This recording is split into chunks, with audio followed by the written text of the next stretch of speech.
গত 1.5 মাস ধরে protest NSU রাজ্যে বিভিন্ন জায়গায় বিভিন্ন শিক্ষানুষ্ঠানে বিভিন্ন জেলার শিক্ষানুষ্ঠানে ত্রিপুরা ইউনিভার্সিটি চ্যান্সেলরের কাছে গিয়ে আমরা বিভিন্ন জায়গায় মেমোরেন্ডাম দিলাম, ডেপুটেশন দিলাম, আমাদের প্রতিনিধি দেখা করলেন যাতে বিভিন্ন কলেজে সে প্রফেসর নিয়োগ হোক, পার্মানেন্ট পোস্টে বিভিন্ন স্কুলে শিক্ষক সংখ্যা মিটিয়ে দেওয়া হোক, মিড ডে ছুটি যাতে ফিরিয়ে দেওয়া হোক এবং চতুর্থ যাতে মিড ডে মিল স্কিমের নামে যে কেলেঙ্কারি চলছে সেই কেলেঙ্কারি যেন তদন্ত করা হোক এবং সব স্কুলে যেন ঠিক করে মিড ডে মিল যে কাজ করছে কিনা সেটা ওভারভিউ করা হোক।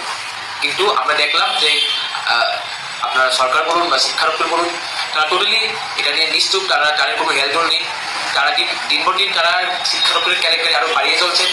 আপনারা দেখছেন যে বিদ্যাজ্যোতি নামে রাজ্যের গরিব ছাত্রছাত্রীদের থেকে হাজার হাজার টাকা লুটে নেওয়া হচ্ছে, অথচ শিক্ষা ব্যবস্থায় কোনো বা শিক্ষার মান কোয়ালিটি অফ এডুকেশন একটু ইম্প্রুভ হয়নি বা একটু চেঞ্জ হয়নি, সেই আগের থেকে আরও খারাপ হয়ে যাচ্ছে। রাজ্যের বিভিন্ন জায়গায় অনেক স্কুল বন্ধ হয়ে পড়ছে শিক্ষকদের অভাবে। এর থেকে বোঝা যায় যে আমাদের শিক্ষা দপ্তর আজ সম্পূর্ণভাবে ব্যর্থ। তাই আমরা প্রটেস্ট এনএসইউ থেকে আজ আপনাদের সাংবাদিক বন্ধুদের মাধ্যমে রাজ্যবাসী একটা বার্তা দিতে যে আগামী দিনে আমরা এক বৃহত্তর আন্দোলনে সামিল হবো, আমরা ত্রিপুরা শিক্ষা ব্যবস্থাকে ফিরিয়ে আনার জন্য। এবং আমরা এও দাবি করবো যেন শিক্ষামন্ত্রী যথাসম্ভব পদত্যাগ করুক ওনার পদের থেকে, কারণ শিক্ষামন্ত্রী কোনো ধ্যান নেই ওনার শিক্ষা দপ্তরের দিকে। উনি ওই অন্যান্য দপ্তর নিয়ে ব্যস্ত আছেন না কি করছেন, কিন্তু শিক্ষা দপ্তরে ওনার জিরো ফোকাস।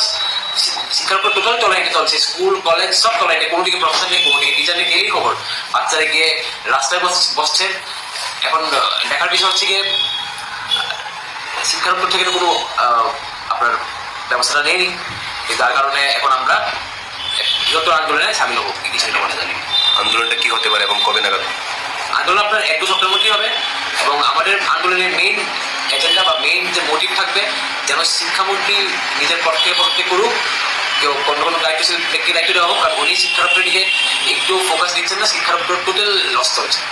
আন্দোলনটা কি হবে? আমরা ঘেরাও করবো